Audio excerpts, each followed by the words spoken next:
This is Sports Stuff with Jim and Muff, plus Alex, and a My Little Pony Nate joining us on this Monday, October 23rd. Why is Nate a pony, Muff? Nate is a My Little Pony, one, because I thought Sam would appreciate it, and two, Nate shared with us that he was too hoarse to join the recording tonight. Too much yelling on the sidelines. Probably too much yelling at overexcited parents at Pee Wee today. Yeah. Today is Monday, October 23rd, and what a weekend in college football with high-profile matchups, upsets, matches, and all sorts of drama, especially in the Big Ten world, leading up to Saturday, and a pretty interesting day in NFL Sunday as well. I feel like we don't have our ref in a weekend that we probably need a ref. Yeah, because there was some bad calls across the board. Like, there are fan bases that gotta be hating the refs. There's fan bases that love the refs. Bad or at least interesting. Yeah. Yes, one for the three of us that had an impact on our betting this weekend. And Nate has offered some input into some of these through text format. So we'll at least have some of that to bank on, but we will not have the man himself here to offer his feedback. Mm-hmm. A note in the social world, we have 100 followers on Facebook now. Get pumped. Wow. Jim, you have something to say on this. You told me to make sure that I prompted you to say this. Yeah. So I had a buddy of mine that was like, I can't believe that you didn't tell me about the podcast. And I was like, well, how did you find it? He was like, on Facebook. I was like, oh, my fault. I just didn't come up with conversation. And then we got our 100th follower, who I assumed then would be the buddy of mine that like clicked the like button. And I was like, Muff, who was our 100th follower? Not that buddy. Yeah. And I typically get, we both probably get them, the notifications on new followers, and there was nobody that I did not recognize yet. So I hit him up and I was like, hey man, did you follow the page? He was like, no. I was like, I would have done something special for you had you been like the 100th follower, like just because like I didn't tell you. I would have done it out of guilt. Like, hey, I'm sorry I didn't tell you at a podcast, something we could have talked about. But like, you couldn't even do me the decency of being the 100th follower. So too bad. Too bad for that man. Too yeah. bad. You know what I'm gonna do? I'm gonna boo that man. Boo that man. Boo. But thanks to all those that are interacting with our content on the social media, as always, at Sports Jim Muff on Instagram and Twitter, Sports Stuff W /Jim Ampersand Muff on Facebook, on YouTube. Get the bell on. Ding ding. Like a third down bell in the horseshoe. Bingo, bango, bongo. And as always, throughout the football season, we also have additional episodes about our betting habits. The degenerates come to you on Thursdays. Not feeling real good about those. We're no longer on a hot streak as a group. I'm on a slow burn at this point, but not a cool. I'm not cooled off totally yet. I am bringing the average down. Well, I mean, sometimes that will happen, and we've all at least Jim and I have. I don't think Alex has brought the average down yet. I knock on wood have not yet had a losing record. I've had a couple weeks where I was 500, if I remember correctly. I've not yet had losing. The totem might change. Ooh, You're gonna do a little change up. Is this gonna be a Halloween themed change up? It might. The totem may change. That's also true. That's also true. But right. Yeah, the totem may change this week. We'll see. TBD. Tune in on Thursday to learn if Jim has changed his totem, his token of good luck. So let's get right into NFL Week 7, starting on Thursday night. when the Jaguars keep up their winning streak as they go into Nolens. And despite reports that Trevor Lawrence may not play, he puts up a big game, and the Jags beat the Saints 31-24. Lawrence throws for a score, and Travis Etienne rushes for dose. They were hitting on all cylinders that game. Very impressed. Very, very impressed. The Jags are just that team that we keep right at arm's length because we don't trust that they're going to be great, but they have yet to show us why we shouldn't trust them yet. Or not great, but at least a contender. I think they're going to be that way all the way to the end, frankly. I think it's just going to be one of those where we're going to wait and see. Ride the wave. Yeah. If they get hot in the end. They're also in a division where as long as they do that, they will win the division. Yeah. Yeah. So they can ride this all the way to a division title and get into the playoffs and then see what happens. Just like last year. Yep. Yeah. Moving into Sunday football, first in the early games, in a game where it was reported pre-game. Very interesting how this came out. And there was a lot of controversy in the betting world that Bijan Robinson was not feeling well, then proceeds to get next to no snaps all game until the last series, putting the fantasy football and betting world in a tizzy. The Falcons do gut out a tough 16-13 win over the horseman, Nate's Bucks, thanks to a last-minute field goal by Young Ho Koo. You think that that's why Nate's not on the show? No. Nate's a Bucks fan. I think he's very much used to things not necessarily going his way. He's resigned himself to how it is. He's used to the ups and downs of the world. Yep. Yeah. So this Bijan Robinson news was pretty big because nothing had come out prior to pretty much right before the game started. And Bijan Robinson has been a huge fantasy as well as betting favorite on my team. All right. I was directly affected by this. Yeah. So it's very interesting if anything more comes out, and I don't know if it came out post-game, about why he was not feeling well, or was it like a stomach bug? Did he get food poisoning? I think he was just hungover. That would be interesting if that was the case. I mean, weirder shit has happened. Right? That's true. Right? That's true. I mean, David Njoku, right? Well. Yep. Wait, Alex, you said your team was affected. Are you talking about the podcast? The podcast league? Is Joe going to beat you? I don't want to talk about it. Oh. Joe is most definitely going to beat me.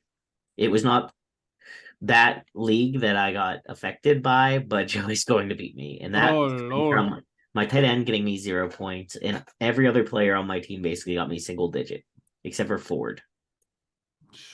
And she had a couple big days. She came to life. Good she did grief. come to life today. Joe, for any new listeners, is Jim's wife, Jordan. And she's beating me in fantasy football this week. Hats off to Joe. What exactly is your record in that league, Alex? In that league? Do we have to talk about it? I think we do. I don't think you know that Jim wants to talk about it because he's number one in the league, Alex. I don't think it's I don't even want to talk about that so much for that reason, Muff. But he is like a founding father on this podcast, or I have been riddled with injuries. My bench right now is David Montgomery out, Deebo Samuel out, Justin Fields out, Kyron Williams IR, Nick Chubb IR, and I have to keep Nick Chubb because it's a keeper league. Yeah. So he's holding my IR spots. Now I'm like, normally I could put Kyron Williams down there for a few weeks till because he'll probably come back. It was rough because I had Nick Chubb and I had the same thing when Cooper Kupp was in my IR for so long. And I had to wait till he got better so I could put Nick Chubb down there. Yeah. And then Bijan Robinson doesn't play for them pretty much. Well, he didn't hurt me in that league. Yeah, okay. It was another league, but it was since he brought it up, yes, I did. Yeah. It was my football league. The battle of the backups in Chicago. It's former D2 star and West Virginia product, Tyson Bagent, who comes out on top as the Bears beat the Raiders 30-12. Bagent tosses a touchdown, and Deonta Foreman rushes for 2 as the Bears improve to 2-5, while Raiders fans are calling for Josh McDaniels' head in Las Vegas. I don't think they're too far off for calling for his head. Like, I get your starting quarterback wasn't there. Like, I understand. But with the trade talk of Deontay, shit. Who is the guy they're trying to trade? Devontae Adams. Devontae Adams. Thank you. And the way that they played, like, I was catching highlights of this game. They didn't look good at all. I still think right now they're only like a game or two out of first place in that division. So the season is not lost, but they are just not competing. No. And it's a division with the Chiefs. So, like, I don't care how many games they're out, they ain't going to beat the Chiefs. That's true. So that they suck. In a back and forth game that saw the Colts solve the riddle of the Browns defense, sort of, the Browns make a last-minute drive set up with great field position after a Michael Pittman taunting penalty for throwing up the Tyreek Deuces, ultimately scoring the touchdown on a rush from the 1-yard line as time expires to win 39-38. The Browns defense did, right? Sort of. The Colts solved this because the Browns defense did have a defensive touchdown, multiple sacks, forced multiple turnovers, and 4 turnovers for the Colts against Minshew. I'm not going to call it Minshew Mania anymore. I'm just going to say that it's the Minshew Maniac for the Colts. Well, I like that. That's fair. Couple of things. Go ahead. I'll let you finish the Deshaun thing because that's where I'm going. Yeah, Deshaun Watson went out in this game with, I'm not going to say a concussion because he was cleared. He went out after having his head bounced off the turf. He got cleared. Boo-boo. If that's what we call it, I'm good with that. But then Deshaun did not come back into the game after being cleared, adding more questions about his commitment to the Browns after being cleared last week to play and choosing not to do so. Soft. Flaccid like his... Well. Mm-hmm. Anyway, couple things about this game. The unis on the Colts look good. I like those unis. You like those? I like those. There was like the polars of this. There were people that were dragging them, and there were people that were like, I like these. I like these. Deshaun Watson. Yes, you got a head boo-boo. I agree that probably was painful. But you do not want to be there. We get it. Let's trade. Let's go up to Jim Irsay and say, listen, you're a crazy man. You like taking risks. You give us Minshew, we give you Deshaun. Irsay is a crazy man, but I don't think he's crazy enough to take on that contract. Yeah. For a quarterback who is at this point unproven post Massagegate. He got that Cam Newton vibe to him. In what way? Like, should be good, should be decent, but like overhyped. But at least Cam Newton had like an MVP and a Super Bowl. Yeah, that's Deshaun, I agree. Deshaun is very much overhyped, but Cam Newton at least had some accomplishments to back that up. That's true. That's fair, Muff. Good call. So I have a question. We say like we knock on Deshaun Watson for going out and staying out, but we also talk about Anthony Richardson and his inability to just sit down and take it easy. I think there's a fine, like I don't disagree. There's a fine line. I just want to hear your. If there's polls, yeah, like, they're on both sides of it. I got you. Okay. I think there's a healthy medium in between. Mm-hmm. Like, no, I agree with you. I just want to know your opinion on it. I think you have two extremes there. Yeah, and Deshaun Watson is not like running into people and running down the field unnecessarily and getting his head boo-boos, as Jim calls them. He's a kamikaze. Right. Yeah. Anthony Richardson is a kamikaze. He's like the pinball in the Aerosmith pinball machine. Yeah. He's like, ah! Exactly. Well put. No Daniel Jones, no problem, as Tyrod Don't Poke My Lung Taylor makes the start and leads the Giants to a 14-7 win over the Commanders. Taylor tossed 2 touchdowns, one to Darren Waller with the other to Saquon Barkley, while Sam Howell and the Commanders couldn't capitalize on their last hoorah, turning the ball over on downs after an 85-yard drive to the Giants' 7. Yeah, that was a sad attempt there at the end. I still like Sam Howell. Yeah. I'm becoming a big fan of that guy. Go ahead, Alex. No, I was just gonna say I agree. I root for him. I like him. I think he's doing a nice job. It wasn't really his fault. It wasn't like a terrible, attempt on downs. It just After the game, I believe it was Commanders defensive lineman Jonathan Allen expressed his displeasure, pretty much saying it's the same shit over and over and over again. I'm sick of it. Well, then leave. Bye, Felicia. Like, this is a team that's trying to turn shit around from a very bad history.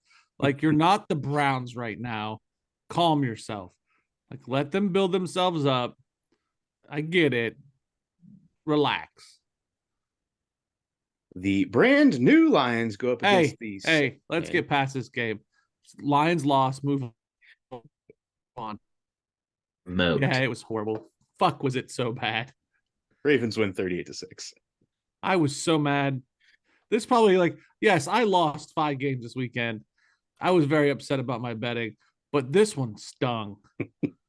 You know, it really stung going up against Lamar Jackson, and I think 3 of my 5 fantasy leagues. I bet. Once it got past the first half, I was like, they got to tone it down now, and they just kept going. I was like, come on, guys. This is Lamar of old today. Like, he just looked good. Nonstop. It was like, I'm gonna will this thing on my back and watch me go. To somebody else's credit, I was listening, and of course, this happened on Sunday before the betting show. I don't get a chance to typically take in all of my normal podcast material prior to when we record the betting show on Tuesday or Wednesday.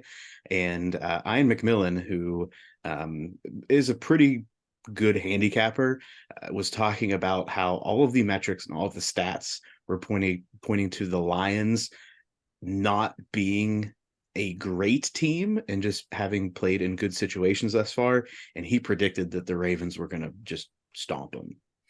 And I wish I would have listened to that earlier in the week. I don't know, man. I don't think that's I get stats. I get all that. I don't think that's necessarily fair. I think they are a great team. I think they're a good team. Okay. I just think they're not prepared for Lamar Jackson, Patrick Mahomes. They need some more dogs, to use Dion speak, on that defense, especially in the secondary.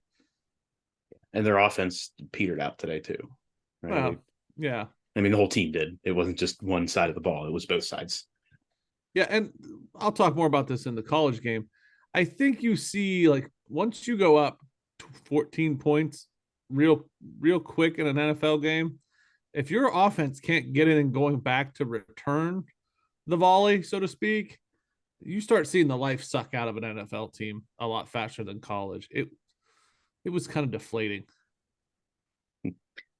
New England scores with 12 seconds left on the clock to beat the Bills 29-25. The Bills are now 4-3. And should we consider them on great team fraud alert after losses this year to the Jets, Jags, and the Patriots? I don't know enough about the Bills. I would like to dig in. I might spend some time this week dig into it, but something has changed. I don't know if it's offensive coordinator duties. I don't know if it's maybe Josh Allen needs to go get some dark room methods like Aaron Rodgers, but something has changed and their swagger's gone. Yeah, Stephon Diggs has expressed his displeasure a couple times this year, which, I mean, I get it. He's a top tier receiver, but at this point, they brought in Dalton Kincaid, right? They drafted him to be another tight end weapon in the receiving core, which they already had Dawson Knox, who did a pretty good job in that role for the past few years. And Gabe Davis just hasn't been able to take the top off defenses. So I think teams have figured out how to guard Gabe Davis so he doesn't put up the big plays and then control Stephon Diggs. And the Bills have been in situations where they had to play from behind. And I think that's just not working. So for me, they're on great team fraud alert. Put them on the list. At least for right now. Yeah, they are on my list after this week. Their defensive coordinator changed. but not the offensive coordinator.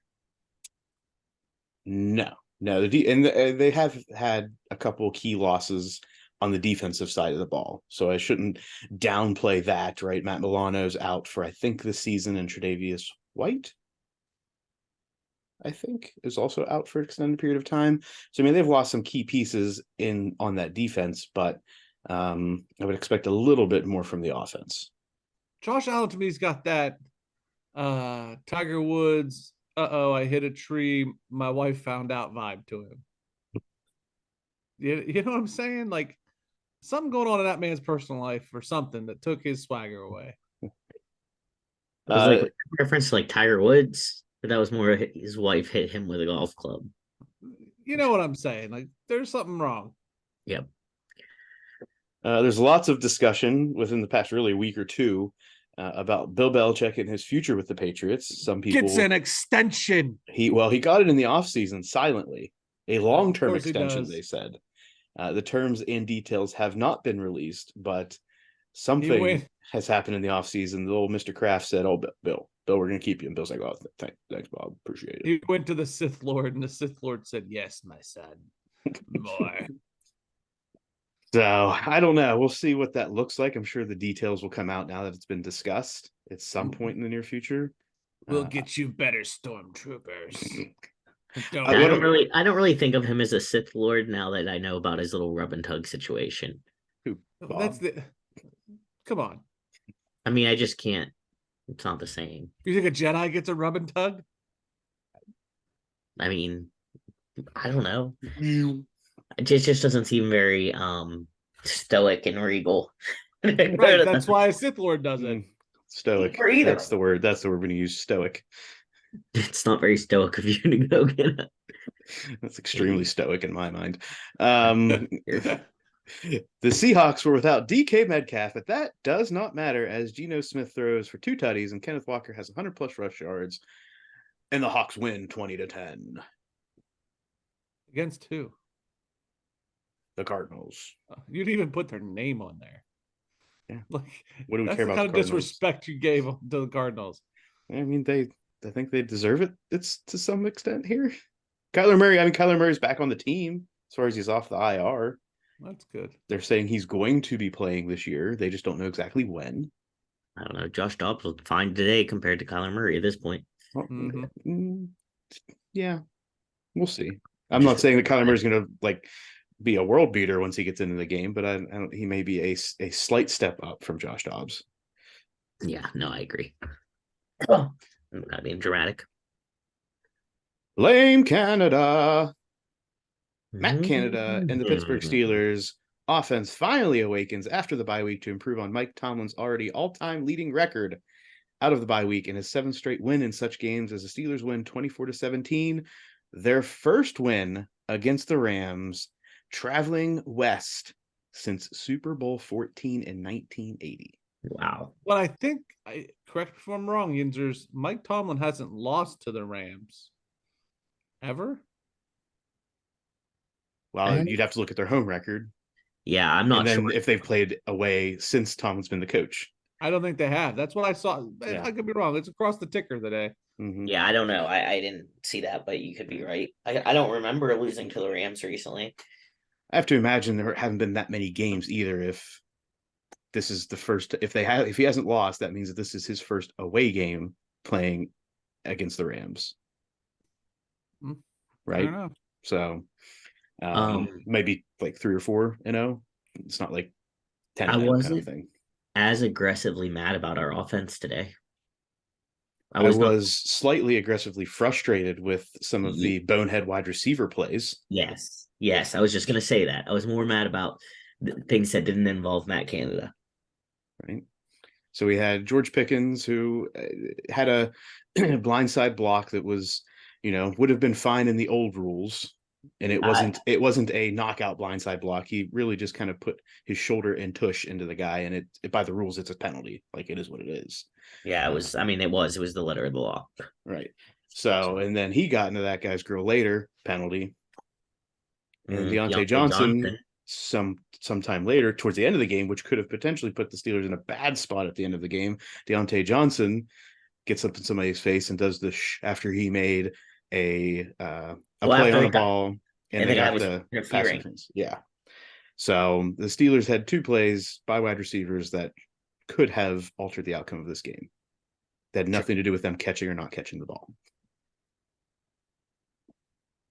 Get it together. Good. Get it together, Mike Tomlin. Get it together. You had your moments. You good? You literally grabbed. He had them both like young boys who play football. He's like got his arm around him, like he's like talking to him at one point on the sideline. I'm like, oh no. Okay, Yinzers, you won. I'm proud of you. Let's move on to a shittier situation. In a game that started off fast, defense took over the second half for the Chiefs and Chargers as the Chiefs scored the only points on a touchdown in the second half on their way to a 31-17 win over the Chargers. Fire the guy. You ready? You ready to take that full stance? I know that won't happen. Like, I know it won't happen. The ownership will not pull that trigger. Fire them. Fire him. Fire him. I don't know who you get. It's LA, so it should be attractive. You got a decent, defense. You got a star quarterback. Fire the guy. You have a franchise quarterback. Is he a star now? I think so. You put him, I think of star as like top 3 to 5 quarterbacks in the league. Yes, that's what I think. So. That's what I put the star status to. Yeah, I would say so. Okay. I'm not going to disagree. I just wanted to make sure that that's where your head was. I think he's 5 this year. Okay. Fair enough. Fair enough. The Broncos get their second win of the season, surviving against the Packers 19-17. Will Lutz put 4 field goals through the uprights for the Broncos, while Russ Wilson had 1 touchdown pass to Cortland Sutton. Jordan Love did have 2 touchdown passes in the losing effort. So the offense did some work this week for the Packers.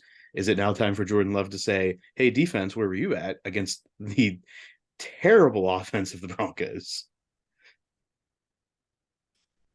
Yeah. It's reasonable. This game was awful. Like, I didn't watch any of it. I watch Red Zone, and it goes through all the games, and it just, there are some that I just can tell. I'm so glad I don't have to sit and watch that whole game, and this was one of them, to be honest. All right. Well, I've looked into the Sunday night game between the Dolphins and the Eagles. It is 3-0 Eagles halfway through the first quarter. Yeah, I said the Eagles are going to win that one. Yeah, I'm going to say defense. Defense takes the cake for the Eagles as they win this one as well. Alex? This one? Well, I don't know. Eagles? Yes, Alex, that's what we're talking about. Dolphins, Eagles. No, I know. Good job, buddy. I know. No, I know. That's what I'm saying. I don't know. Okay. Eagles. That's what I would pick, I guess, but not confidently. All right. And in Monday Night Football, the 49ers traveled to Minnesota to take on Skull, the Vikings. 49ers will be without Deebo Samuel, and Christian McCaffrey is questionable. He said he's good to go. He's questionable. That is his current, status, but he says he feels great and he's good to go. Signs point to he's probably going to play. I need him to get like 40 fantasy points. That'd be great. The 49ers should win this game, right? Even minus Deebo Samuel and potentially others, who knows? The 49ers should be able to walk into this and struggle through and still get a touchdown win. Yeah. Yeah. I'm nervous to even be confident on anything at this point, because I feel like every time I feel confident about one of these NFL games, it goes poorly. But I confidently feel like the 49ers can win by at least a touchdown.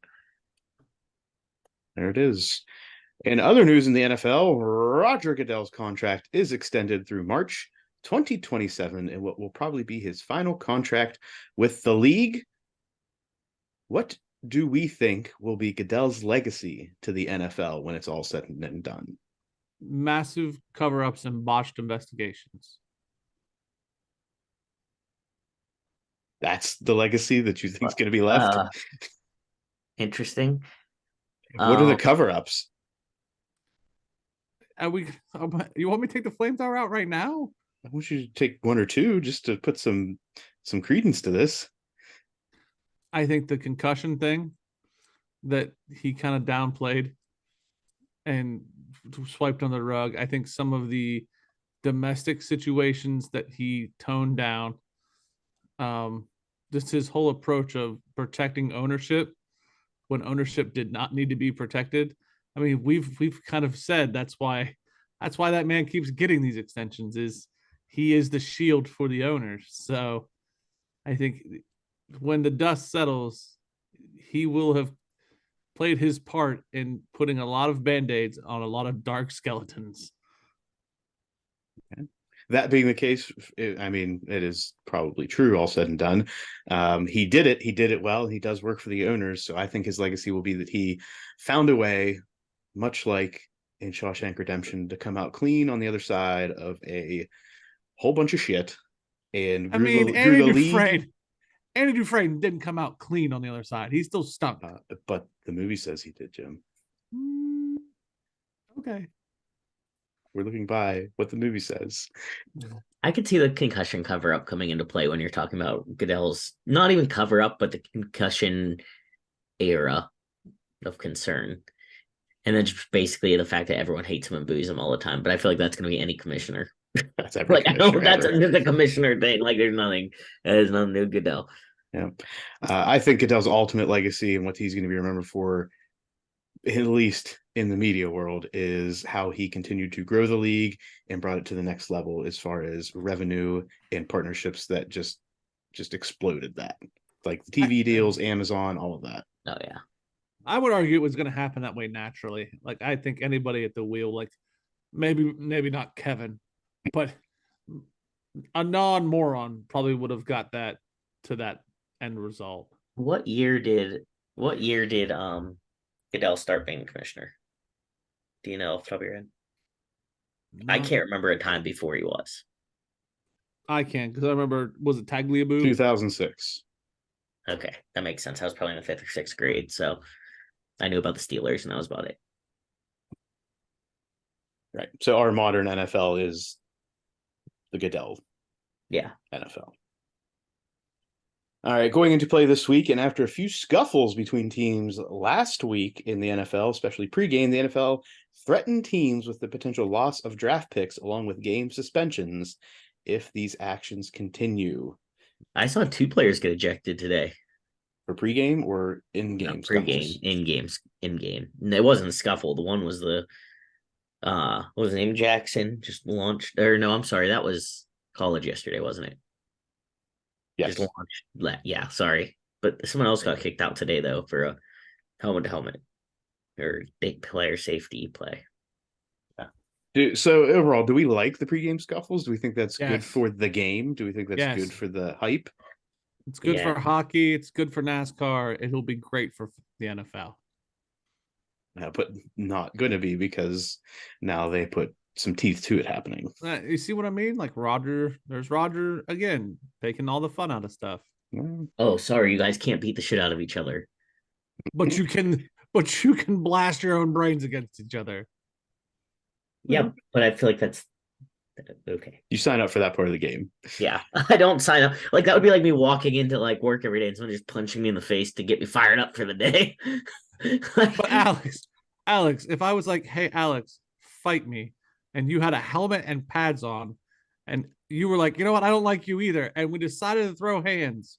But I feel like if we were in the work, if we were at work, no, before work, we're still on the clock, Jim. Like, why we gotta take that away? And then the whole hospital crowd was like, yeah, I'll watch this for a little bit. And then somebody broke it up. It's like, all right, cool. And then what if one time the most valued doctor in the hospital gets hurt in one of these pre-work scuffles? Mess around and find out. Shouldn't have thrown hands. Should have known better.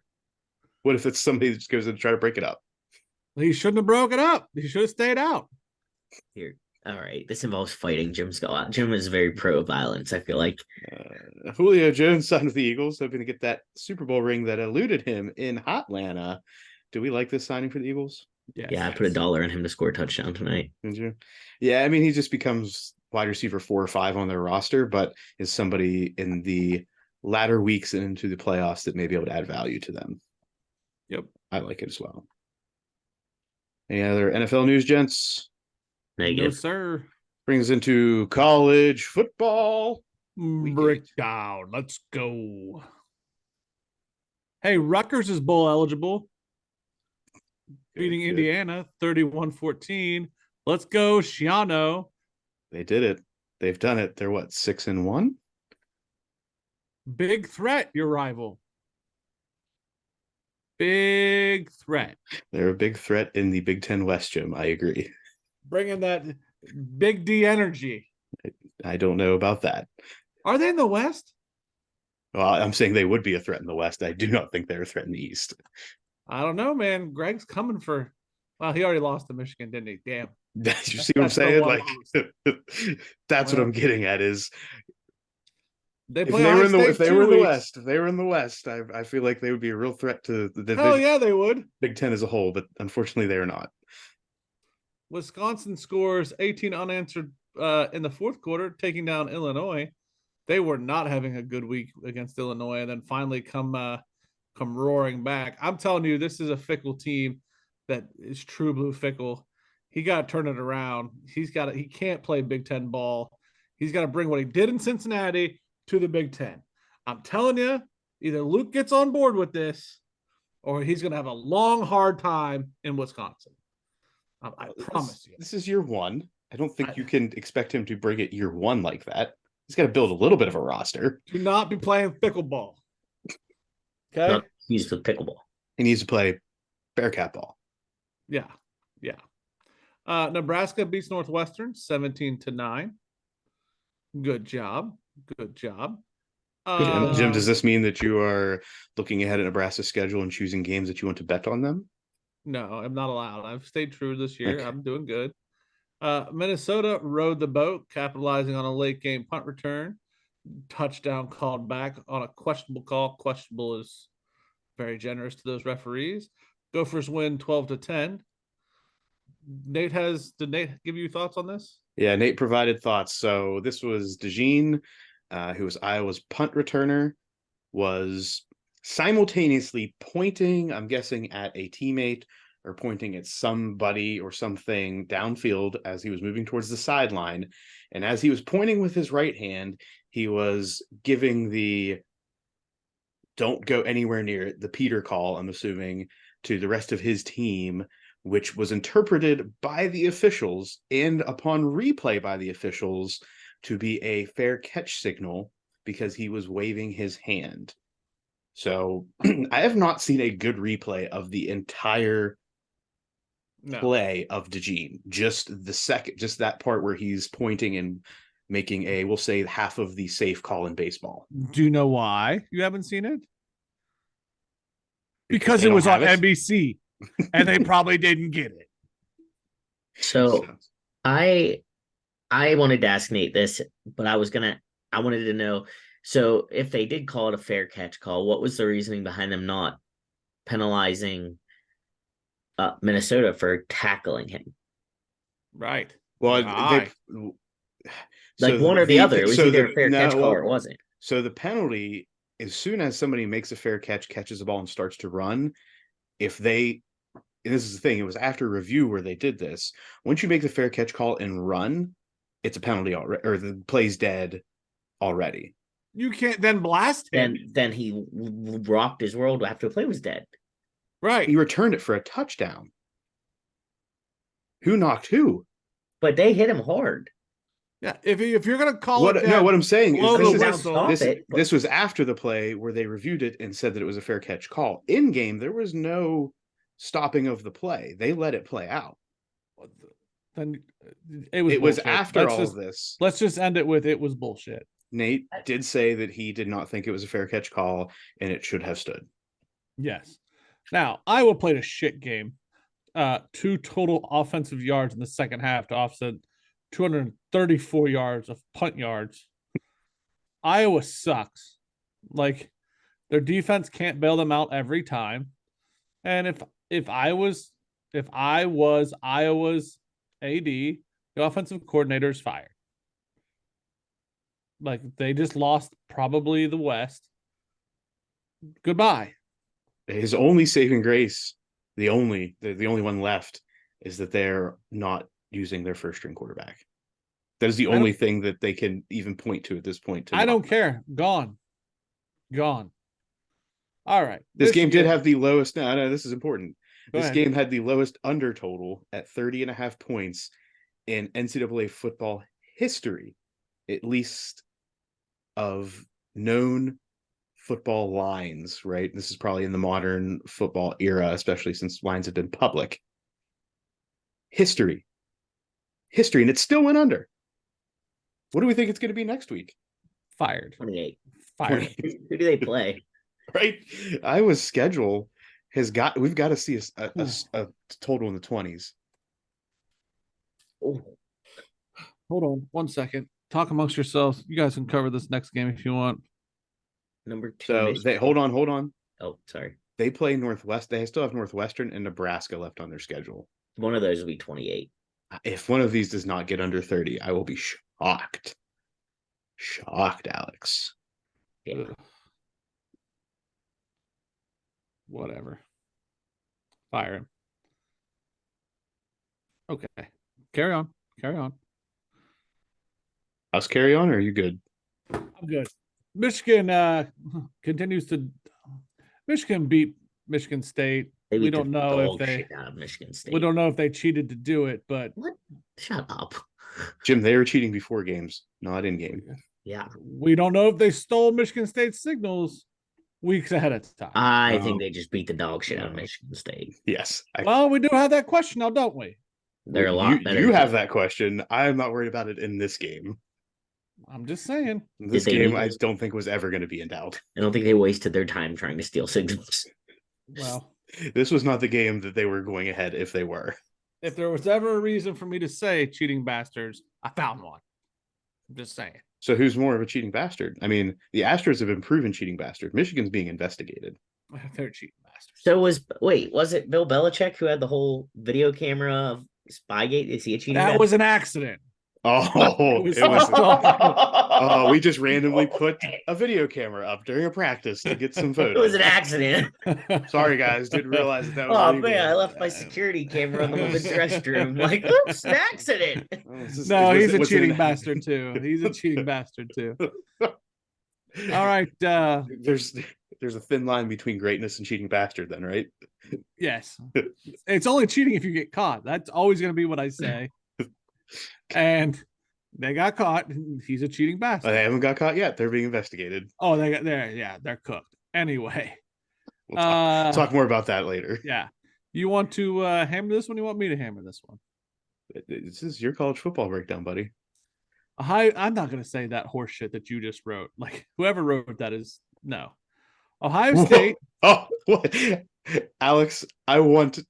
Oh, don't delete it. I need Alex to give some fair assessment of this after the fact. Flexes their muscles in Columbus and holds the number 7 Penn State offense mostly useless in a 20-12 win as Maserati Marvin Harrison Jr. has another great game for the Buckeyes.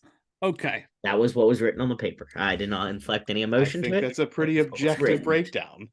First and foremost, Maserati Marv, that got old real quick. Gus Johnson. He has to say something every game. Okay. When he said that the first time, I didn't get to watch the first quarter and a half of this game. When that came out the first time, I was like, is this a nickname that I didn't know about somehow? It was amazing. Like when he first popped it, it was like, oh, that's cool. When he said it the 17th time, I was like, we shot the God bless. Okay. Because like 1 week it's Marvelous Marv. Now it's Maserati Marv. Like enough. Next time you tell me Manny Marv. Right. Magic Marv. It's going to be wild. Is he going to be Marvin the Martian, like from the Bugs Bunny cartoons? Right. Did they flex their muscles? Their defense did. I'll say that much. I'm not going to say Ohio State's offense flexed their muscles. Penn State's defense looked damn good too. Yeah. So one quick note before I allow you to do any gloating that you would like to. Both teams. Well, I'll say James Franklin this. No, this isn't. Ohio State came into the game without key pieces. Oh, yes, many. 3 or 4. Both. I know at least on offense. I don't know about defense. Both sides. Yep. Both sides. Yep. And Penn State lost a key piece on the defensive side early in the game as well. Yes. So neither team was full strength for the whole game. So I would absolutely love to see them at full strength. Like both teams have all of their key players in the game at some point. I don't think we're ever going to see that again, but I would love to see it. So here, I won't do any gloating. Here's what I'm going to say. That guy who got hurt for Penn State, Chop Robinson, yeah. He's arguably the best defensive player on their team and one of the best in the nation. He led with his head. That was silly. Right. And that was when I was not watching the game. So he totally drove with his head and then kind of knocked himself out. It was like, man, even I was like, like that sucks that he went out, but he did that to himself. 1, 2. I'm a fan of Penn State, but they need.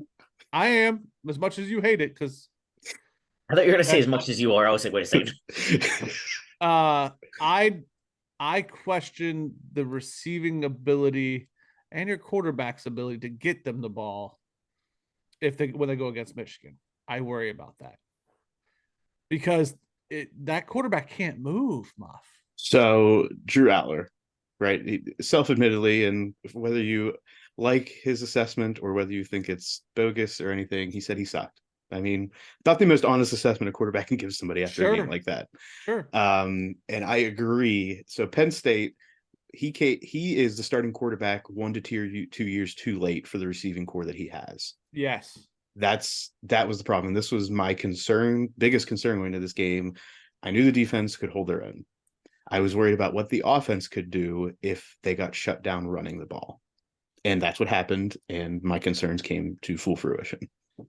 And so what to your assessment of full strength, I think a full strength receiving core against Penn State's defense frees Marvin up more, which is worrisome if I'm Penn State.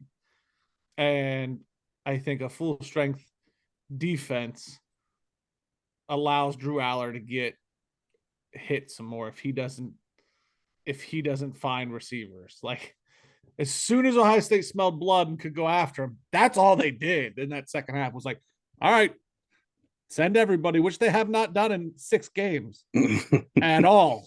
Right.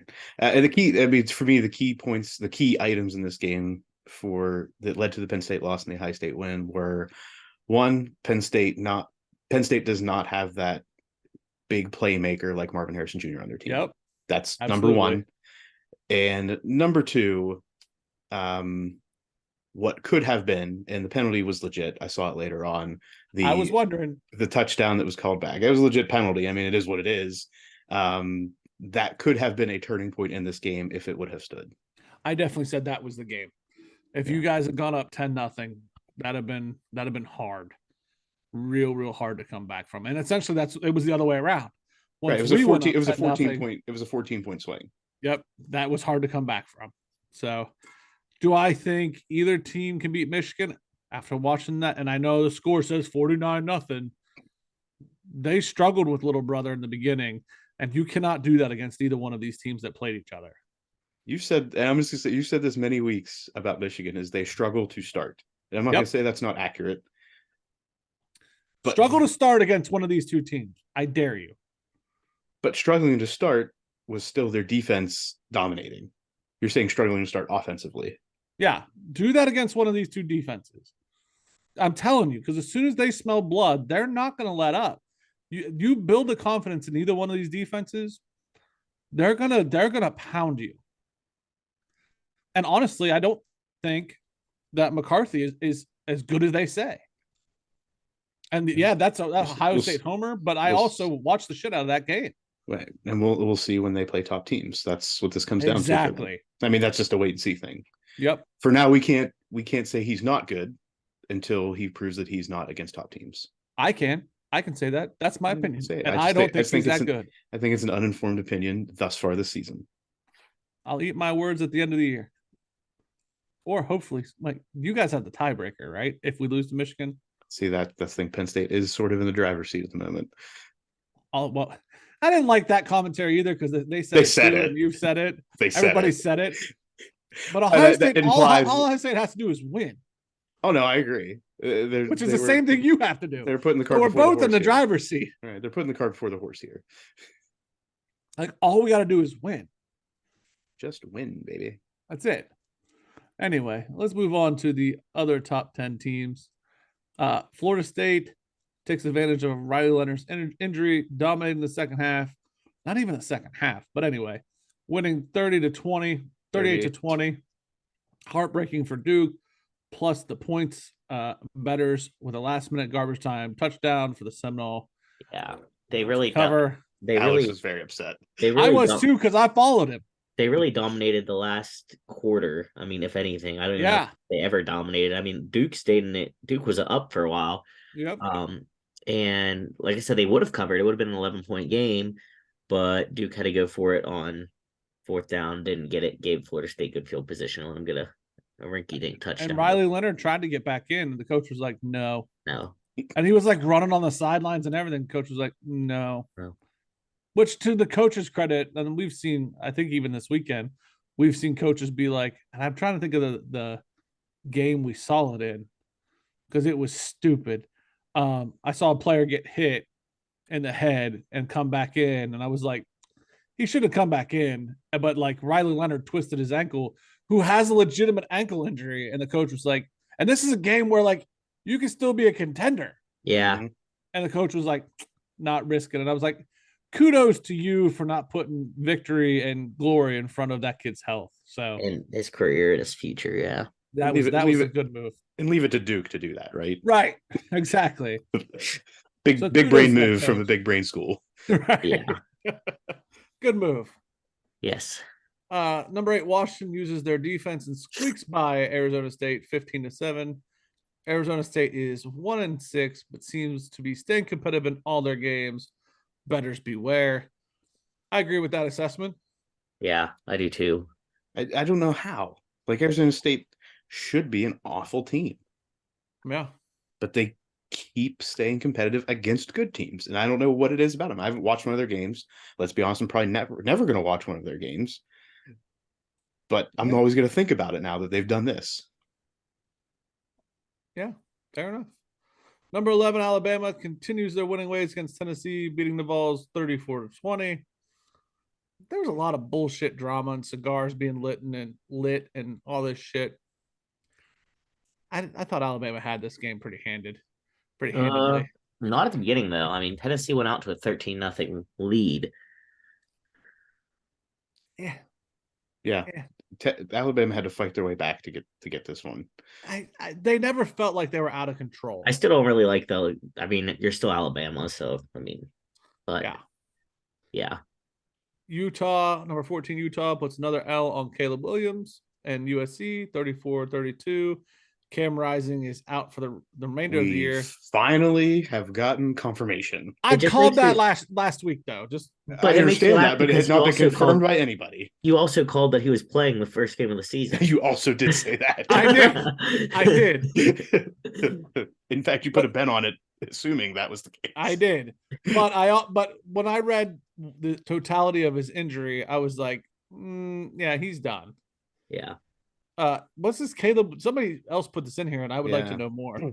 So Caleb Williams has, and I don't know if this is like people in Caleb Williams' camps have said, or if he has flat out said this to people, has started to name teams that he will play for and not play for if he chooses to go to the NFL next year, saying he will play for the Raiders, the 49ers, the Giants, Vikings, or the Cowboys, and looks to be setting himself up for another season in college football and collecting that NIL money.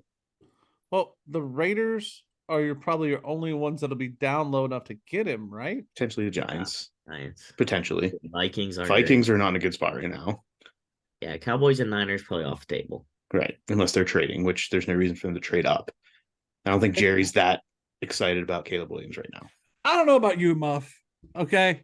And remember, we have different fan bases. I think this is about to come out where we shows true colors of our fan bases. Okay. Fine. Come back. Turn that money down. Come back. Come to the Big Ten. Please. He's still going to get NIL money no matter where he goes. Fine. Come to the Big Ten. If you're so good and you need that NIL money and you think you're going to bring USC some good, see you next year, bud. I cannot wait. what school is going to put that? What's JJ McCarthy graduating? Because that's about the only school that I can see being able to lure him in. No, because he'll stay at USC, right? Well, I'm saying if there's a school in the Big Ten right now that he would put him in a situation where he's like, oh, yeah, that's a good USC is idea. in the Big Ten next year. Oh, never mind. I apologize. Yeah. Come play us. Come play Penn State. Come play Ohio State. Play Michigan. You're not in the Pac-12 no more. And let's see them cold winters, Novembers, when you got to fly across the country and tell me that NIL money's worth it. Come on, bud. You're not in a private jet, chartered plane. Like, I know it's USC, but like, you ain't got the cushy life. You're still in college, bud. You still got to do that thing when you're flying to Rutgers. Think about it for a second. Like, come on. Take your money and move on before it gets cold. Winter is coming, sir. I don't know. I love the idea of these guys hanging around in college for a little longer and to see a couple extra years. I agree, but this one's not the one. This is not it. In fact, it chaps my ass. I noticed. Just a bit. Go ahead. This is the lower division, people. I don't. Did you not want to talk about North Carolina suffering a season-altering loss to unranked Virginia, 31 to 27? We're going to circle back to that. Oh, North Carolina was a 24-point. Trying to block that out of my brain. 24-point favorite and loses outright to Virginia. Virginia had their number all night. I watched that entire game. Virginia had their number all night. Talk about something that doesn't help Drake May's draft stock in my mind. It doesn't help it. No, but I think he had it. Yeah, okay. I'm not going to say it like hurts it dramatically, but it definitely doesn't put him over the top of anybody. No. I want to talk about these rinky-dink I think this is just because you're annoying. We're starting to talk about the Big 12, so Jim is tuned out. Jim's annoying. You almost lost to UCF and Houston, bud. You're two big dogs. Number 6, Oklahoma outscores UCF 14-6 in the fourth quarter, beat the Knights 31-29. Number 8, Texas beats Houston 31-24. Number 9, Oregon wins against Washington State 38-24. You suck the wind out of my sails sometimes. 22 Air Force, number 22. I got a question, Alex. What? You got what? 2 weeks until WU plays Texas? Yeah. You gonna bet on WVU? No, I don't. First of all, I don't ever bet on WVU. Second of all, no, I think Texas will win and probably cover against us. I'm gonna bet $2. Oh God, big money! You know what? I'm gonna bet $5. Big on money. WVU to cover. I might even take money line. You do that. Texas looked like shit. What was the difference? I didn't get to watch much college football at all. A Hail Mary beat you from Houston. Yes. And Houston was in a slugfest the entire game with Texas. What the hell? Maybe WVU is just super fucking good. They earned points to me yesterday. Except for number 22 Air Force stays unbeaten, and a team that no one is talking about as they beat Navy 17-6. They are secret. They are secret good. WVU loses in Morgantown to Oklahoma State 48-34 in another Neil Brown is extremely frustrating game. It's just hard. What was most frustrating for you, Alex, in this game? I don't even know. Well, the most frustrating part really doesn't have to do with Neil Brown as the problem. When our guys ran into each other trying to catch a punt. And then he looked around like as though the Oklahoma State guy really pushed him into him. It's like, well, you just took Preston Fox out. What do you think it's going to take to fix WVU? Like to make you a contender? To make us a contender? Yeah. I don't know. A new coach with a little more grit. Like, I feel like we're a gritty, like when we have a gritty team, like the Owen Schmidt type team. You know what I mean? You need Dan Campbell to make his way into Morgantown? Kind of, yeah. I mean, you think about it, like even like when we get down and dirty and have like Hudson Clement, like a kid from West Virginia, like starts like popping off, like games like that, like I feel like that's where WVU thrives. Like get a few like really like I don't know, but Neil Brown's just like, all right, guys, nice job. Like his binders, I bet, are so organized and his office is color coded. But that's not what I want. Like I would rather have a hot mess express. Would you take Manny Diaz from Penn State, their defensive coordinator? I think he's a color coded guy, Jim. Yeah, he's a little. But he's got some fire to it. That's why I'm worried about the Penn State defensive situation, because if they keep doing what they're doing, he ain't going to be there next year. Yeah, he's going Muff. Sorry, bud. I don't know where he's going, and I hope he gets they get one more year out of him, but I don't know if that's going to happen. He got head coach material written all over him. Well, he's already been head coach. It just didn't work. But I'm saying, like now. Some people are not meant to move up that tower. It's the Peter principle. At Canada. All right. And Miami rebounds from 2 straight losses and makes Dabo sad Dabo. Sad Dabo by beating Clemson 28-20 in double overtime. So happy. There you go. I had to toss that in for you at the end, Jim. Sad Dabo. Can we talk about something before we go to these polls? And you guys can be like, Jim, you're the old man on the porch. Okay. I noticed in all of these games that running backs don't just hit the hole and just keep running in college football. Like you got a lot of juking and jiving and cutting and strutting, which is cool. Don't get it twisted. I like that when they get loose.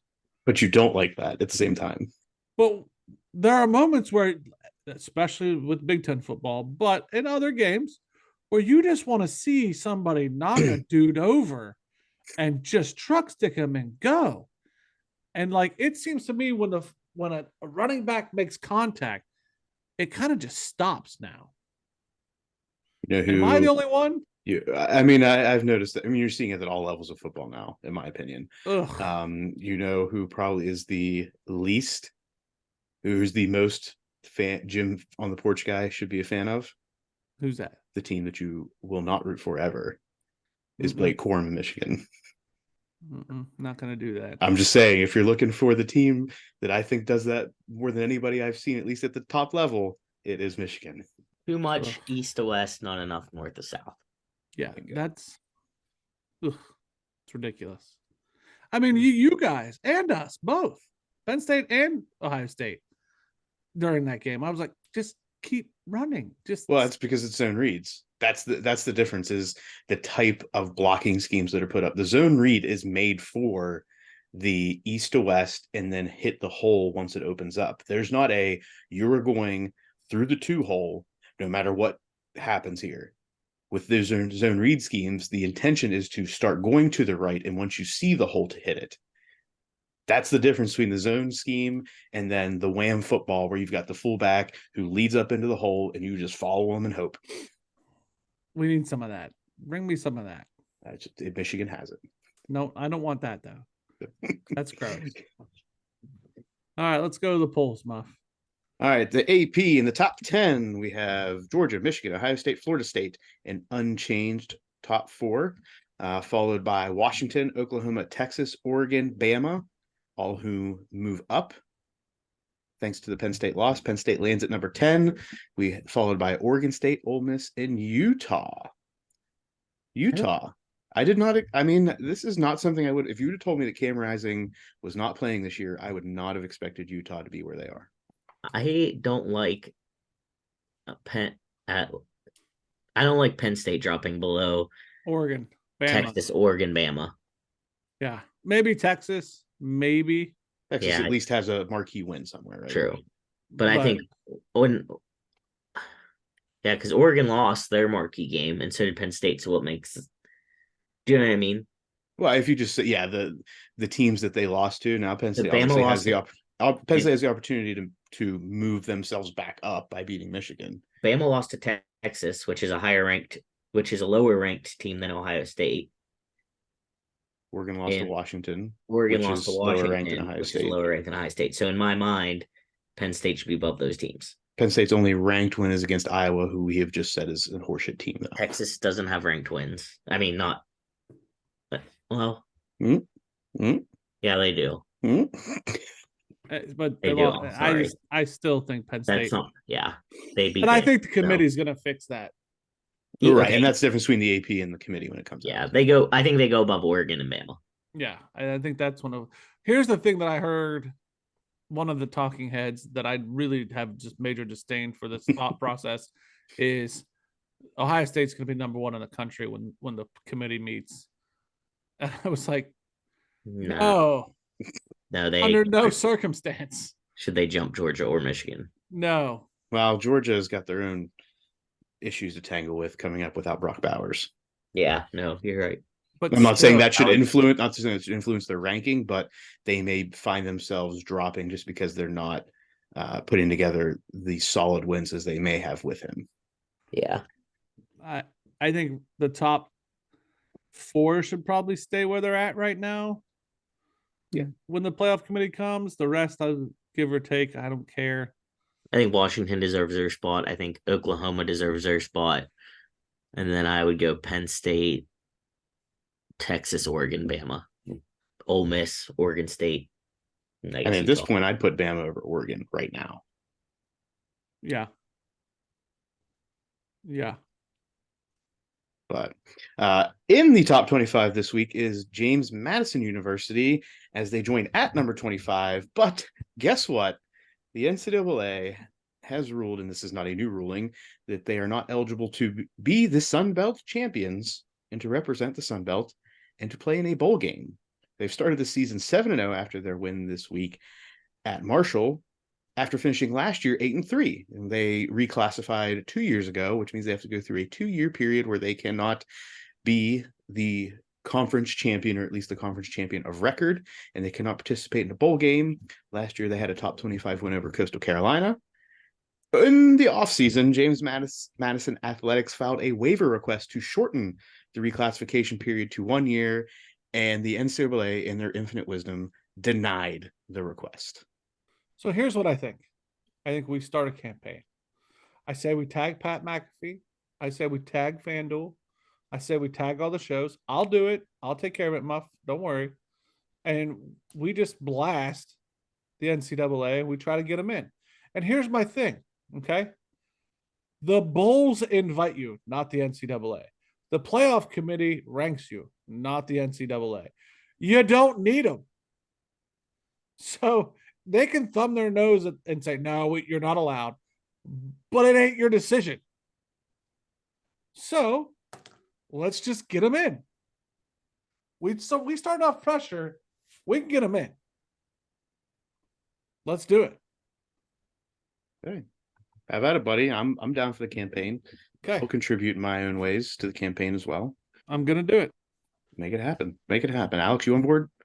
Sure. I mean, I understand they just beat Marshall, which, real quick, that game did have a very serious moment as J.J. Roberts for Marshall was taken away in an ambulance after being on the field for about 15 to 20 minutes. He was cut. They cut his jersey and his pads off. He had the shell of his helmet on. He appeared to be motionless for the majority of the time. And as he was wheeled out, he did give a thumbs up, but it was a very, very tense scene because it was one of those you could hear a pin drop when they were doing the broadcast. And for me, I have a huge issue with the way that those announcers were. You were told they were given a script.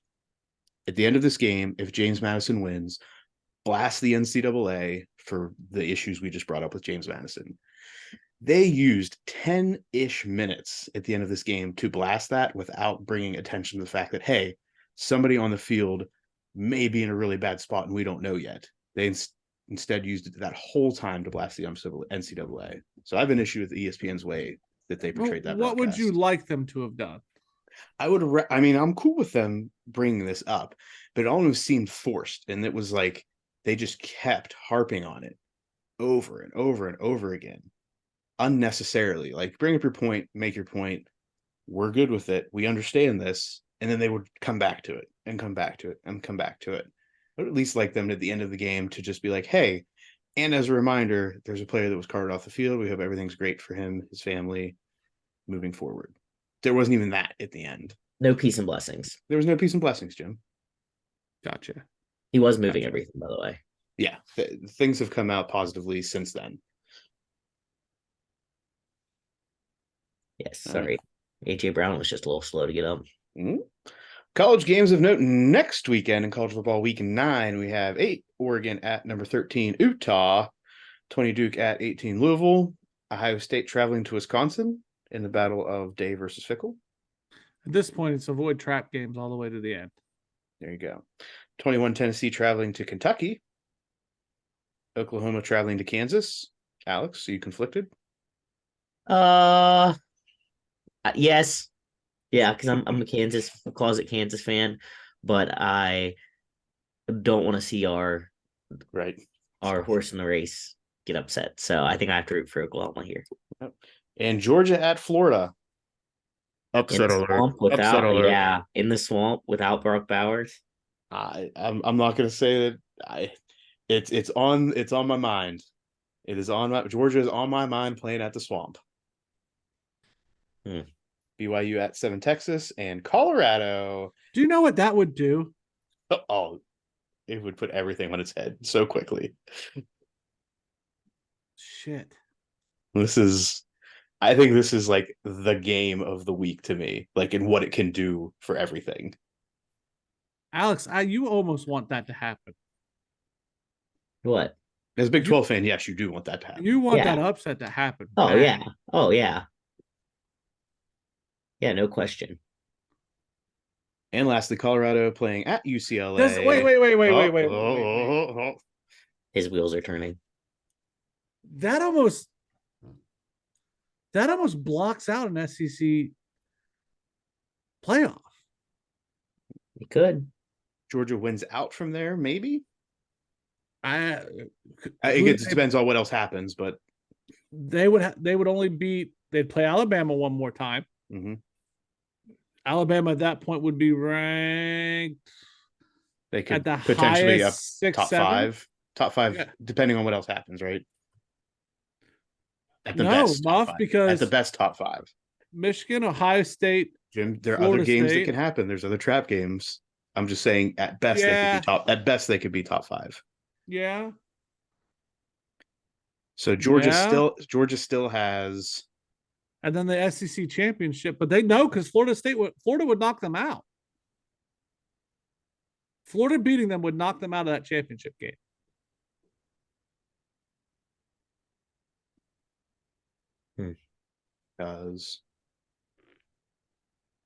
So Bama would be their only real hope.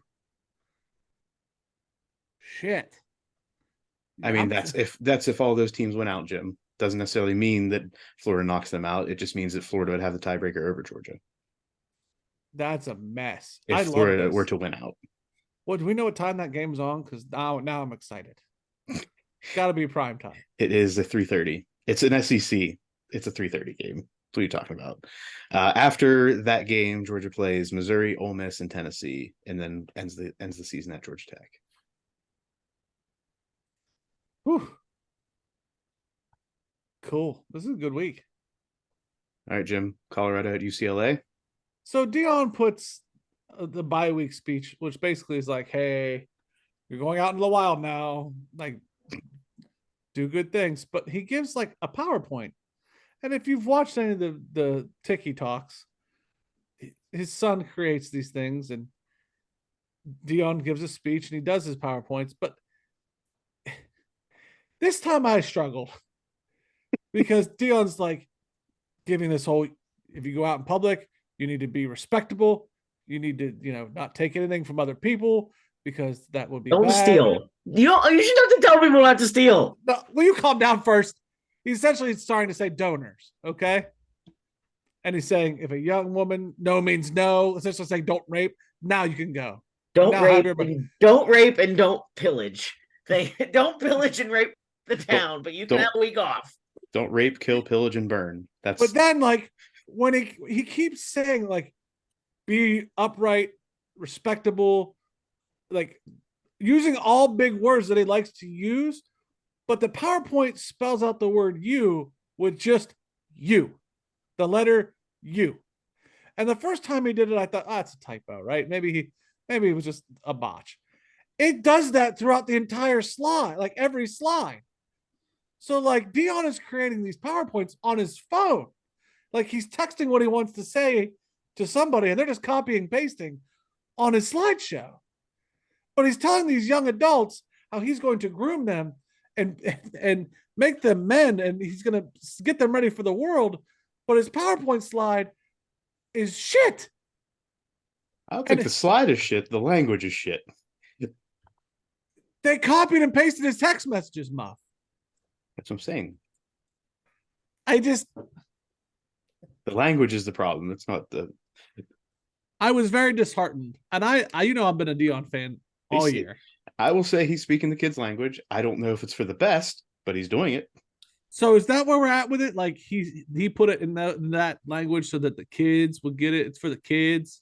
It's for the children's gym. But he's trying to raise them up.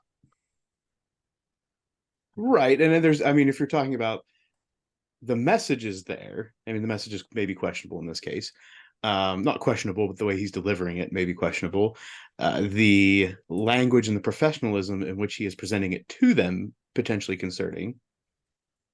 I don't know. It was if you're talking about professionalism situation here, right? This is what this comes down to is, right? And as somebody who lives in this world, in the education world, text speak is something that I have to have multiple conversations with and have to create ways to demonstrate why we should not be doing this when we're submitting professional documents or communicating with, staff and administration and faculty on a college campus.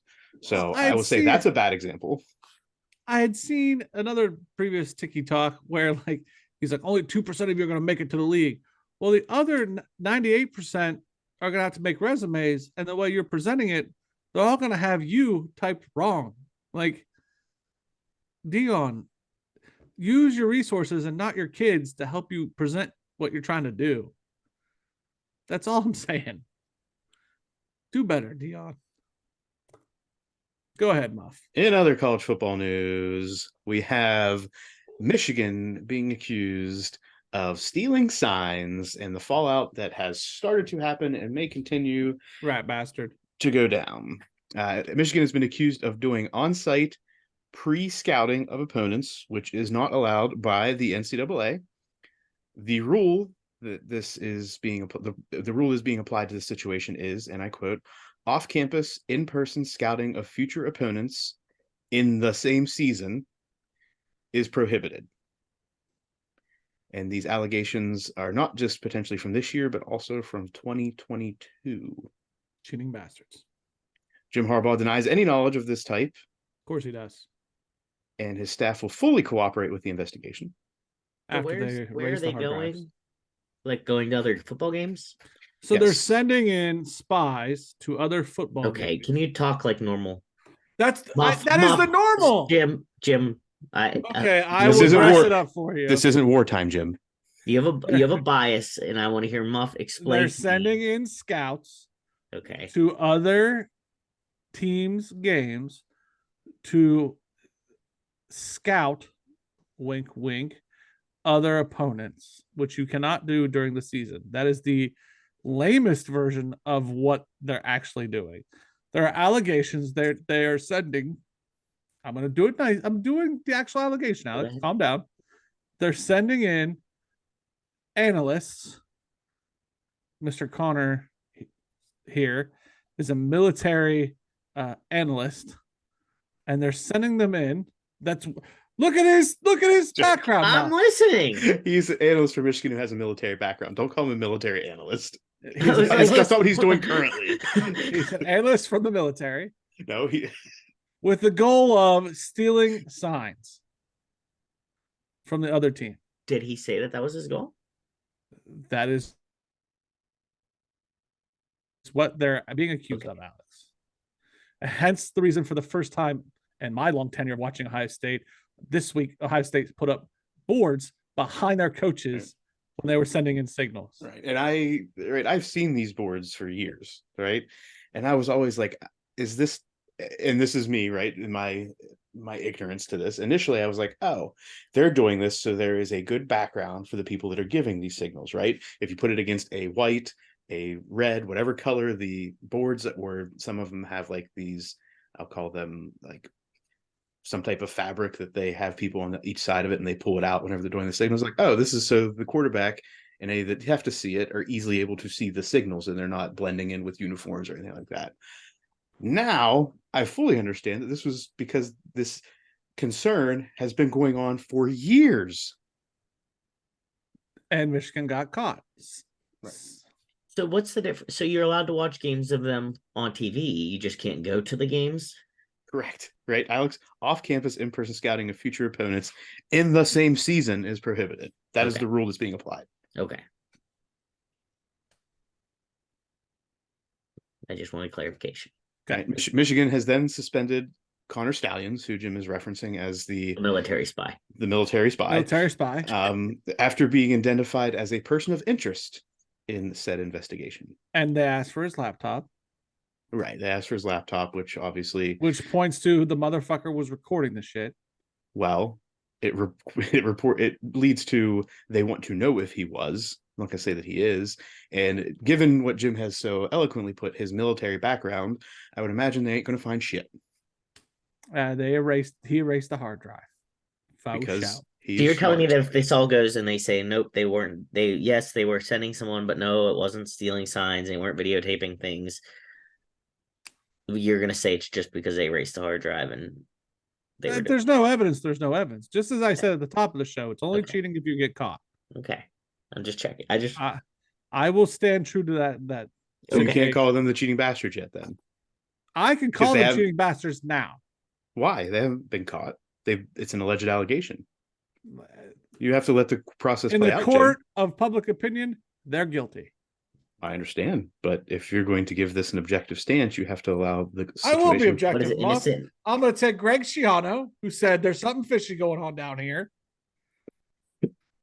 Greg Schiano said something was up. He's probably the one that ratted him out. I'm a fan of Greg Schiano. I'm going to say, it's upsetting for Ohio State fans to lose Michigan for so many years in a row. We know why now, don't we? Oh, of course. It has to be the reason. It can't be that they've been better. Bastard. Can't be that they've been better. Cheating bastard. And that's probably why they ducked us during the COVID game, because there were no fans allowed in the stadium, so they couldn't steal our fucking signs. Oh. Yeah, it's not that they're just a better team. Can't be that. Cheaters. Impossible. So now Ohio State. How long have they beat you guys? Now Ohio State and every other team at top level has said, "Oh crap, we need to stop doing this too." Well, we didn't get caught, so it hasn't been happening. Oh, that's the only reason. So how often do we think this was being violated week to week? Legitimately, do we think all the top teams were doing this already? I don't know. No. They aren't. No, this is who I think was doing it. If Michigan's doing it, they are not the only ones. Period. I think Clemson was doing it because there were allegations of Clemson doing this when they won the year before and the year they won. The year they won. It's always the years that they win, isn't it? No, it was the year before, the year they won, and the year after they were being accused of it. Mm-hmm. Okay. I think Michigan's been doing it because they've obviously been caught. I don't think Bama has ever messed with it.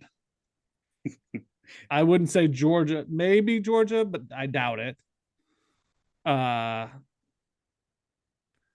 can see some other schools messing with it, but it's Jim Harbaugh.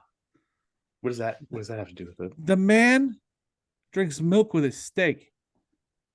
Like, he's a psycho. And Ryan Day's not psychotic? I don't believe so. You don't believe so? No. I had lunch with the guy last week. That doesn't make him not psychotic. It just means that you're able to put up with him for 20 minutes. I don't think he's psychotic. Your assessment means much, Jim. Your assessment means much. Thank you. All right. The LA Bowl announced that it has agreed to a multi-year deal with Rob Gronkowski to name the bowl the LA Bowl, hosted by Gronk.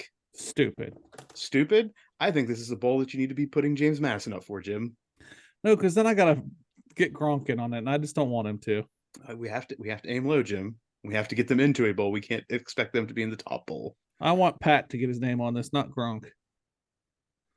We're gonna put him up for the Arizona Bowl, which is Barstool's Bowl.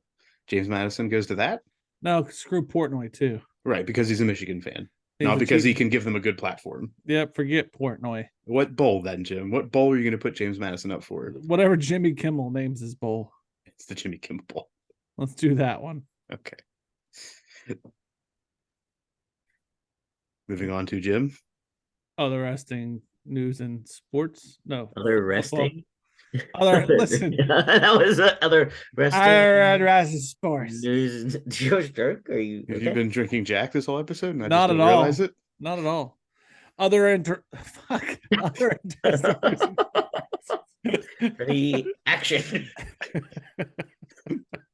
Right, Jim has the Ohio State. They got so hot and heavy for this Jim Harbaugh news that I saw more signs about Jim Harbaugh than I know, right? Penn State at game day.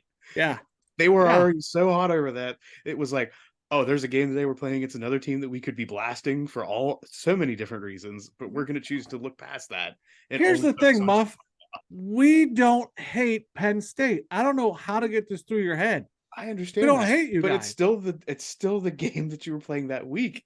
You have so many things to make funny things with James Franklin. No, the record. We don't hate them. Like there's an actual football respect there, like Joe Pa, and like we don't hate that. Potentially a bad example. No, we respect that guy. He ran across our field because he had to pee, and you never heard one joke about that. Not one. We don't talk about it. We're like, that poor guy had to pee. I would do it too. Good for him. You go, Joe Paul. Run across that field. Michigan, if Harbaugh had to run across the field to pee, we'd hope he'd fall down and piss himself. That's what we'd say. All over his khakis. Yep, you pee those khakis, you rat bastard. In fact, if he went off, everyone would be zooming in on his crotch to see if he got any dribble on him. hoping. And then if he didn't wash his hands on the way out, somebody would tell us. They'd be like causing a blockade. Like, oh, you gotta go. Exactly. Other interesting news in sports, Jim. Flag football. Flag football has set social media on fire over the past week with memes and other discussion about how flag football has been added to the Olympics for 2028 in Los Angeles. 5 years away, people. 5 years away, and we are all over this. There is still lots of discussion about current NFL players playing.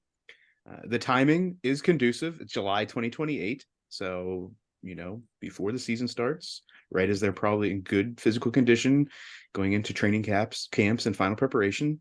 The resolution on the topic of what will happen to NFL players is still unsure, especially because there's the concern about what if a player is injured while playing. Yeah, there's not an owner that's going to let this go. Yeah. Where's the compensation? Are they being compensated to play in the Olympics, which we all know is not going to be enough for them to want to play? And if they are, I don't agree with that. Well, compared to what they could be losing if they get hurt, that's what I'm making this comparative statement. Sure. Okay. But we will see. I think this is going to be interesting. This may be a good landing spot for those XFL, USFL guys. All right. It'd be fun. I'll watch the shit out of it. Oh yeah, definitely gonna be fun. But fun how? Fun to see us beat the shit out of Spain? Exactly. But it is going to be very one-sided. But some of those teams have like rugby and stuff. Rugby does not come to play in flag football, Alex. There's no scrums. I don't know. I'm just thinking they can throw and catch. Yeah, against Stephon Diggs. Right. They've got 5 years. They've got 5 years to figure this out. And I'm sure there are these non-American football countries that are like, oh, this is our opportunity to beat the Americans. I wish there was I wish we were doing like a flag football tournament here to see which team we sent to the Olympics. Kind of like the qualifiers. Yeah, like the Little League World Series, kind of like, who's representing America. Like that would be fun to watch. That's a good call. So do you think Aaron Rodgers goes? Aaron Rodgers will be retired by then. Be terrible flag football. Right, so then he could go. He would be eligible. Right. He'd be terrible at flag football. He'd be so sassy all the time. Like his flag's a little messed up. Get him, Alex. That's what you think. Why do you think that's going to be his? I just feel like he would just be sassy and a little bitch boy about it. I can tell. Yes, get him, Alex. I just don't understand where this is coming from. What is? I just don't either. I just don't. I just see him being weird about flag football. Okay, of all the things you could have pointed him out for in that case, why didn't you go for like the COVID stuff? Who's got the jab in here? Those are the people we need to target because they're going to be lesser men. Like, why don't you go for something like that as opposed to he's going to be a little bitch? Yeah, because he's going to be a little bitch. Yeah, that's really like what came to my mind. Honestly, he's always going to be like 43 years old. Perfect time to play flag football. He's going to need a lot of ayahuasca treatments if he's keeping up. Right. I mean, he's wearing special shoes for that Achilles. He'll be fine. He's like Superman, but bitchy. He's like bitchy Superman. So if he makes the quickest recovery ever, and I'm not saying he is, from this Achilles injury, is he still a bitch? Oh no, Muff. No, we're gonna have to hear about his alternative treatments. Right. How great his alternative medicine is. No. I'm not asking about the way he gets there. I'm asking if he makes the quickest recovery ever from this injury and gets back on the field, is he still a bitch? Muff, if he goes out there and stands on the field and throws a ball the first play, I'm still not going to say he's a golden god. I didn't say that. I just said, is he a bitch? Yes, because just because he does something stupid doesn't mean he's fully healed. Alex, medical professional. If I blow out my knee and the doctor's like, well, you can walk today. No, he's cleared. And I say, they're not going to let him go on the field if he's not cleared, Jim. Who's going to, he's going to say, yes, my special shaman says I'm cleared. Look, here he is. That doesn't matter. The team has to clear him. Or else if it will void his contract. If the team will clear him. Okay, the team clears him like any other team would. He gets back on the field, he plays average to slightly above average. He's still a bitch. Mr. Johnson & Johnson. You can. Is he still a bitch? You can play with Zach Wilson. You can play with Zach Wilson, or you can listen to the shaman. I shouldn't have done this. I just was being funny, and down a rabbit hole. If this plays out and he does this, is he still a bitch? So he's still a bitch. Because he made this makes no sense. Because he's a bitch. In the most bravado situation you can put yourself into, somebody recovers, works themselves back into being able to play at the highest level. Bitch, that makes no sense to me. You're right. So we were talking about if we can Pat McAfee. I'm sorry, I still want James Pass based off of current NFL players. Nate said that his team would be Lamar Jackson at quarterback, CMC at running back, wide receivers would be Tyreek Hill, Justin Jefferson, and his tight end would be Travis Kelce. That was Nate's team. Jim? This is Nate's flag football team. Tell us about your flag football team. I'm taking Mahomie. I'm taking Christian McCaffrey. I'm taking Diggs because I'm a big fan of Diggs. I'm taking Jefferson at wide receiver as well. And I, too, am taking Kelce. I got... we're going to make a switch here. It's no longer be Mahomes a quarterback.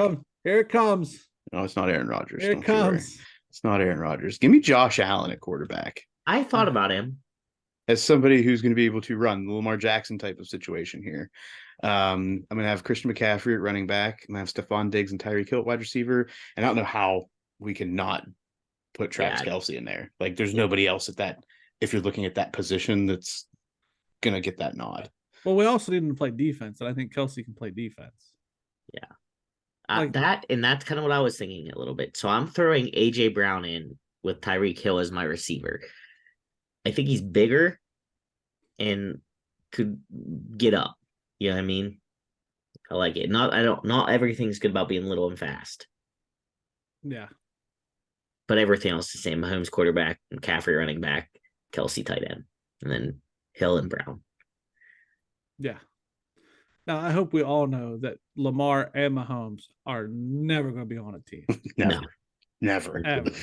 Absolutely never.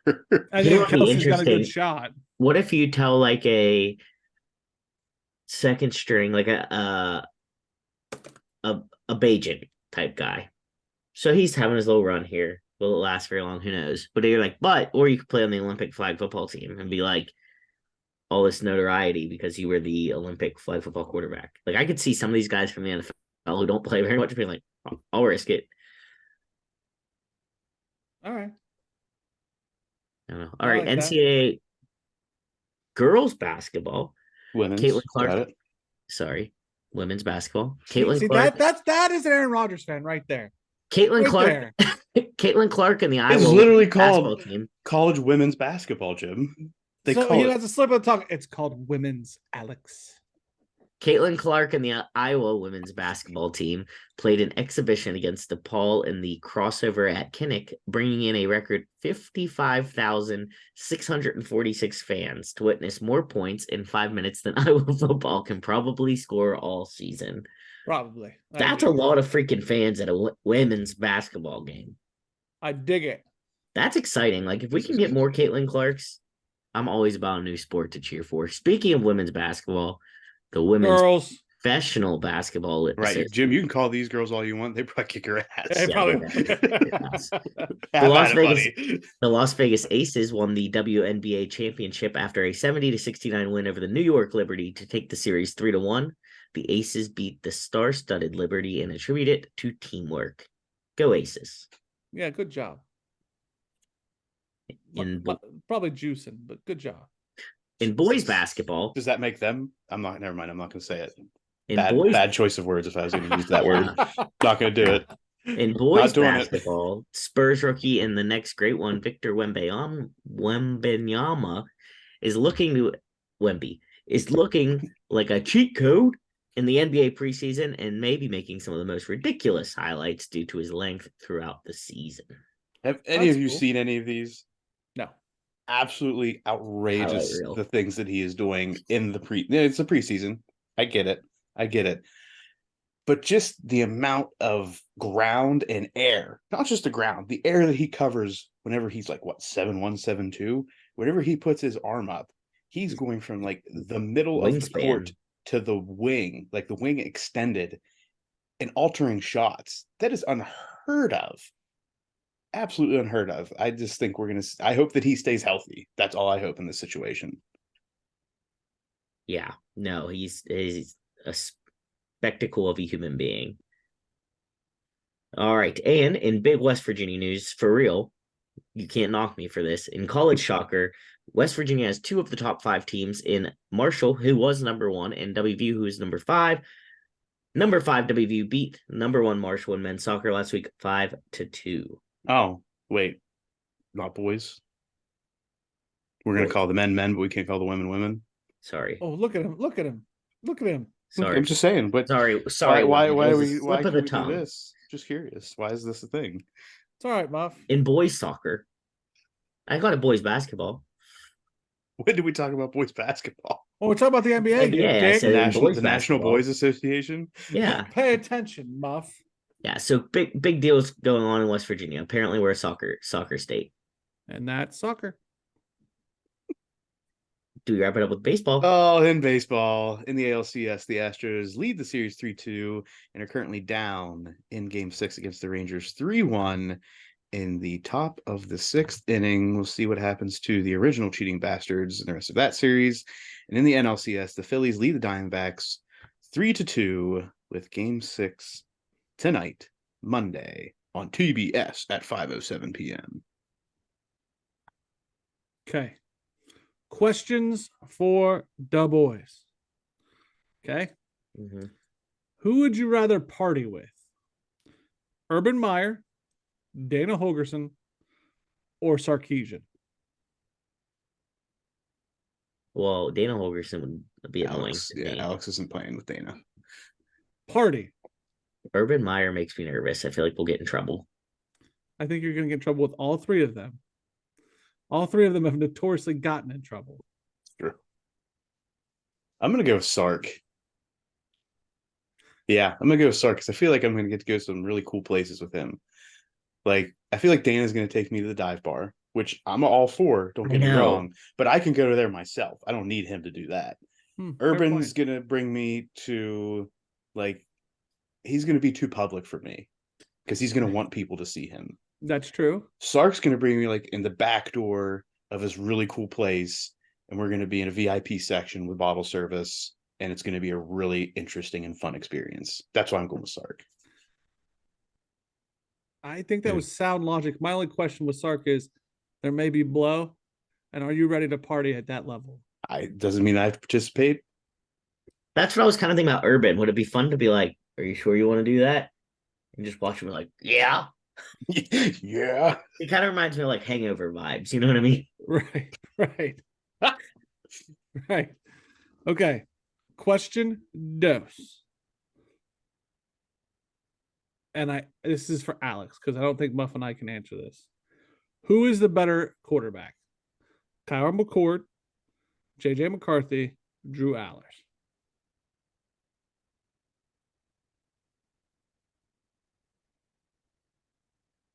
Quarterback, just solely a better quarterback. Better quarterback. Drew Aller. Why? I just think just based on alone quarterback play, not about what he has around him. Yep. Just watching him, I think he's the most sound quarterback. I don't think you're wrong. But you're not right either, Alex. I'm not even saying that he's like the biggest playmaker or the biggest whatever. I just think sound quarterback play. Like, which one do you think gets to the league? How about that? Ooh. I think Alex can answer and then I'll answer. I think McCarthy, maybe. I don't know. So if you were asking me this question right now, JJ McCarthy is the best quarterback of the three. He has the best proven record at this time. That's why I had to talk myself out of him because I was like thinking about the right record. Now. One. If you're asking me right now, if you ask me who has the highest ceiling, it is Drew Aller. But I also have the concern that Drew Aller is going to become the next Christian Hackenberg of Penn State.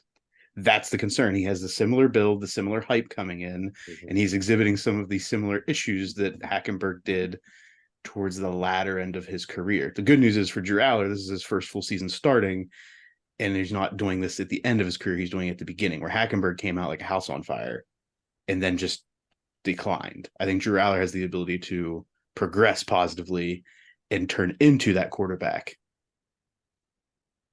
That's my thought. I think he needs to. This is where my James Franklin issues will come. I think he needs to get away from Franklin in the off season, go to some of those quarterback gurus, and get that footwork underneath of him. And I think he will be the best of the three, in my opinion. All right, last question for the boys. You have to pick a pair that will have your back in a fight. Give him up. The Bosa brothers, the Kelsey brothers, the Watt brothers. Oh. The Bosas, the Kelseys, or the Watts. The Kelseys are out for me. They're too nice. They're too Hollywood. I love them. I love them. I think they're great people. They're fun to be listened to and be involved with or whatever. But I think the Watts personally. I think that's Yinzer bias, but all right. I think your pick's the high state bias. So he isn't picked yet, but I'm assuming I know what he's picking based on his. Yeah.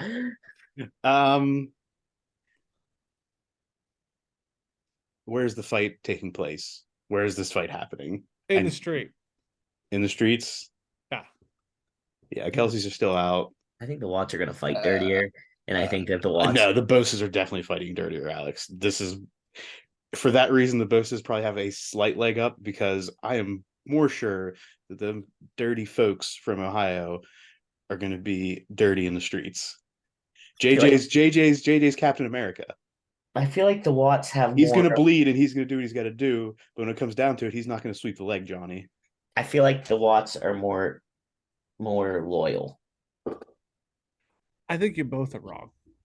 I'm taking the Kelseys. Why?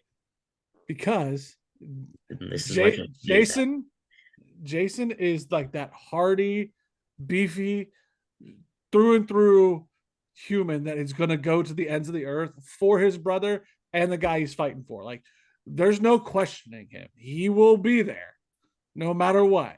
Okay. And Travis is insane. I do believe that.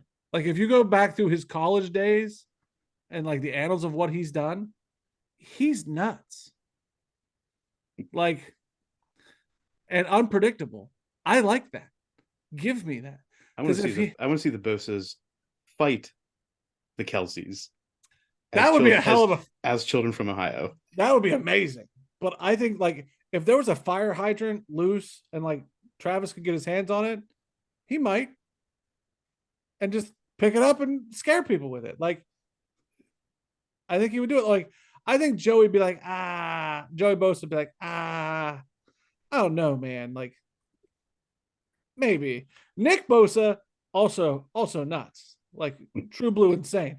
But Joey's got that mellow LA vibe to him, and it always has. I think the Captain America thing, you're dead on with that, Muff. But the Kelseys, you know what you're getting. Like you're getting the big beefy one and the nuts one. No, never gonna waver. That's my pick. At least, I mean, your reasoning's sound. Yeah. Hey, Kelseys, if you want to come on our podcast and talk about this, we will more than graciously have you on ours, and you can pick which one of us can do a guest spot on yours. I don't care who does the guest spot. Yeah, we'll gladly. It can even be the My Little Pony sitting in YouTube right now. That's Nate. We don't care as long as we can get our name on your show. We're down. We are down. And if that happens, I will retract all of my Taylor Swift comments just so we can make this happen. If that's what you need from me, consider it done. You'll be a Swiftie? I will retract my statements. I did not say. There's a line. There's a line. I won't wear bracelets. I won't go to movies, and I won't go to concerts, but I will not bash anymore. We should have I will go to concerts if I can sit with Travis. Yeah, I'm down. Well, I'll do that. I'm still not making a bracelet, though. You know that man can dance, too. Do I know? I don't know. You've seen his end zone dances. That's fair. You're right. All right. That's all I got for questions with the boys. All right. That wraps up this week's episode of Sports Stuff with Jim and Muff. Get with us on the social media. Become the 200th, 300th, 400th, 1000th follower on Facebook. Get us on Instagram at SportsJimMuff. Engage with all the fun content happening throughout the week. Send us your fun pictures that we can highlight on Sunday Funday posts. Next star, maybe you. You never know. Or Kelsey brother. Or Kelsey brother. If you we have 100, and we have 100 people who are going to see your picture, so it's a good way to get famous. At least. It's not going to go. If it goes down, then we're going to have problems. We're going to have to get into a fight with somebody, and then we're going to show why we would not be able to beat any of their asses of the groups that Jim just said. No, but we'll sure try.